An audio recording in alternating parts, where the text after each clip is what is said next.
बड़ी खबर आपको बताएं रामपुर से, जहां पर यूपी पुलिस की तरफ से बड़ी कार्रवाई की गई है। 10 उपद्रवियों को पुलिस ने गिरफ्तार किया है। बड़ी खबर आपको बता दें, रामपुर में बड़ी कार्रवाई उत्तर प्रदेश पुलिस की तरफ से 10 उपद्रवियों को गिरफ्तार यहां पर किया गया है। आपको बताएं कि फायरिंग और पथराव बवाल मामले में यह बड़ी कार्रवाई की गई है, जिसमें 10 उपद्रवी अब गिरफ्तार किए गए हैं। आपको बता दें कि 100 पर अभी तक जो 100 इसमें आरोपी हैं, उन पर पुलिस पर कार्रवाई जो है वो करवाई गई है, जिसे लेकर अब बड़ा एक्शन यहां पर होता हुआ दिख रहा है। तो रामपुर फायरिंग और पथराव मामले को लेकर बड़ी कार्रवाई, 10 उपद्रवियों को पुलिस की तरफ से गिरफ्तार किया गया है। एक्शन लगातार जारी है और अब बड़ी कार्रवाई करते हुए 10 उपद्रवियों को पुलिस ने दबोच लिया है। फायरिंग और बवाल मामले में 100 लोगों के खिलाफ जो शिकायत है वो भी दर्ज करवाई गई है। लगातार एक्शन इस पूरे मामले को लेकर हो रहा है और किसी भी आरोपी को नहीं बख्शा जाएगा। इसे लेकर लगातार जो एक्शन है वो जारी है। 10 उपद्रवी अब पुलिस की गिरफ्त में आ चुके हैं, तो वहीं 100 लोग जिन्हों अब पुलिस की रडार पर हैं। फायरिंग और बवाल मामले में 100 लोगों के खिलाफ जो शिकायत है वो दर्ज करवाई गई है और जल्द से जल्द इस पर भी एक्शन यहां पर होगा। रामपुर में जहां पर उत्तर प्रदेश पुलिस बड़ी कार्रवाई करती हुई नजर आ रही है। फायरिंग और बवाल मामले में 10 उपद्रवियों तक जहां पर पुलिस ने कार्रवाई करते हुए गिरफ्तारी की कार्रवाई की है, तो वहीं फायरिंग और बवाल मामले में अब 100 लोगों के खिलाफ भी जो शिकायत है वो दर्ज करवाई गई है, जिससे लेकर जल्दी एक्शन लिया जाएगा। जो रडार पर इस वक्त उत्तर प्रदेश पुलिस की है और रामपुर में जिस तरीके से बवाल और फायरिंग का पूरा घटनाक्रम सामने आया था, उसके बाद से एक तरफ प्रशासन पूरी तरीके से एक्शन में है, तो वहीं 10 लोगों को गिरफ्तार किया गया है। 100 लोग जो हैं वो रडार पर हैं, जिनके खिलाफ भी एक्शन यहां पर लिया जाएगा। 100 लोगों के खिलाफ शिकायत इसमें दर्ज करवाई गई है, जिसके बाद लगातार कार्रवाई यहां पर की जा रही है और वहीं 10 आरोपियों को फिलहाल इसमें गिरफ्तार कर लिया गया। 10 जो उपद्रवी हैं उन पर एक्शन यहां पर लिया गया, उन्हें पकड़ा गया है, गिरफ्तारी कार्रवाई हुई है। वही में परसों रात में 2 पक्षों में विवाद हुआ था। पुलिस गई थी, पुलिस पार्टी पर भी कुछ पत्थर मारे गए थे। इस आधार पर 3 अभियोग पंजीकृत किए गए हैं। उन मुकदमों में अब तक 12 लोगों की गिरफ्तारी की जा चुकी है। विस्तृत विवेचना की जा रही है। सीसीटीवी फुटेजेस आदि से पहचान की जा रही है दोषियों की। जो भी दोषी हैं और भी जो प्रकाश में आएंगे, उनके आधार पर बहुत ही सख्त कार्रवाई की जाएगी। इसी बीच एक और बड़ी खबर आपको बता दें, यूपी के मिर्जापुर में युवती से छेड़छाड़ के आरोपी का एनकाउंटर किया गया। मुठभेड़ में आरोपी पिंटू पाल गोली लगने से जख्मी हो गया है, ये जानकारी मिल रही है और लगातार ऑपरेशन लंगड़ा उत्तर प्रदेश में जारी है। मुठभेड़ में आरोपी पिंटू पाल को गोली लगी है और वो बुरी तरीके से जख्मी हुआ है। आप तस्वीरें यहां पर देख सकते हैं कि अपने पैरों पर ये अपराधी अब उत्तर प्रदेश में खड़े भी नहीं हो पा रहे हैं।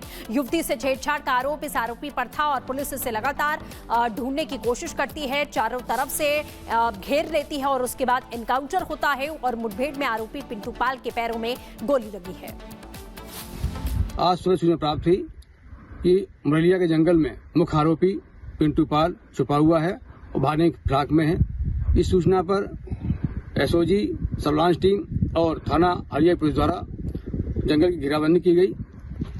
जब उसको घेरा गया और उसे ललकारा गया तो उसके बाद उसके ऊपर जानलेवा हमला किया, फायरिंग की। पुलिस ने अपने डिफेंस में फायर की, जिसमें आरोपी पिंटू पाल के दाहिने पैर में गोली लगी है। उसको गिरफ्तार कर लिया गया है।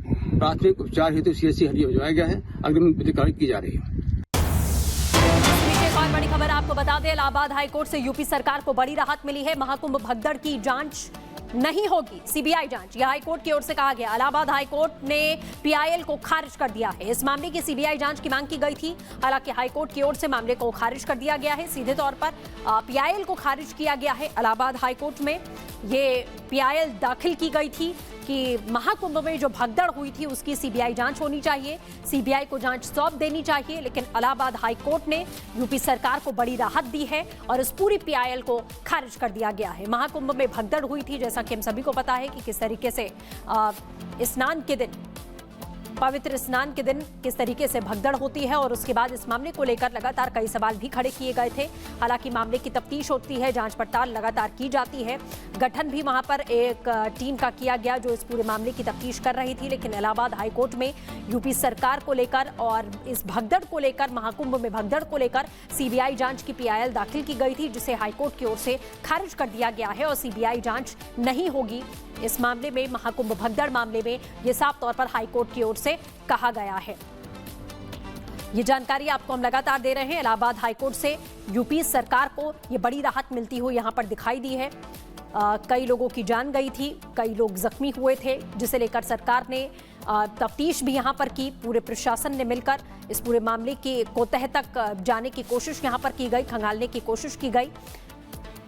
और इसी बीच एक और बड़ी खबर मिल रही है आपको बता दें, मुंबई के आजाद मैदान में औरंगजेब मामले पर विवाद। औरंगजेब की कब्र हटाने की मांग को लेकर वीएचपी और बजरंग दल के कार्यकर्ता विरोध प्रदर्शन कर रहे हैं। तो मुंबई के आजाद मैदान में औरंगजेब मामले को लेकर प्रदर्शन लगातार जारी है और ये प्रदर्शन की जो गूंज है, जो आवाज है, वो देश के कोने कोने से निकलकर सामने आ रही है। तमाम जो बजरंग दल के कार्यकर्ता हैं या वीएचपी से जुड़े हुए लोग हैं, वो सीधे तौर पर इस बात की मांग कर रहे हैं कि ऐसे आक्रांता की, जिसने देश के खिलाफ में इतनी बड़ी साजिशें की हैं, उसकी कब्र क्यों मौजूद है भारत में। ये सवाल लगातार उठाए जा रहे हैं। और सीधे तौर पर मुंबई के आजाद मैदान की तस्वीर हम आपको दिखा रहे हैं, जहां औरंगजेब मामले पर विवाद बढ़ता हुआ दिखाई दे रहा है।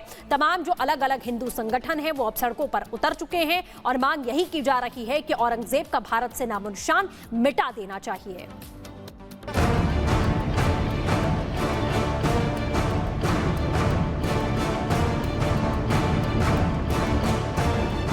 एक तरफ उस बिल को वापस लेने की मांग जो उसी खास तबके को ध्यान में रखकर बनाया गया है, तो दूसरी तरफ हिंसक और क्रूर राजा की कब्र को हटाने की मांग। दोनों ही मुद्दों पर घमासान आर पार का है। पहले दिल्ली के जंतर मंतर की ये तस्वीर देखिए, जहां मुस्लिम समुदाय ने वक्फ संशोधन बिल के खिलाफ हल्ला बोल दिया है। All India personal Law board के नेतृत्व में दिल्ली के जंतर मंतर पर संशोधित बिल के खिलाफ प्रदर्शन किया जा रहा है।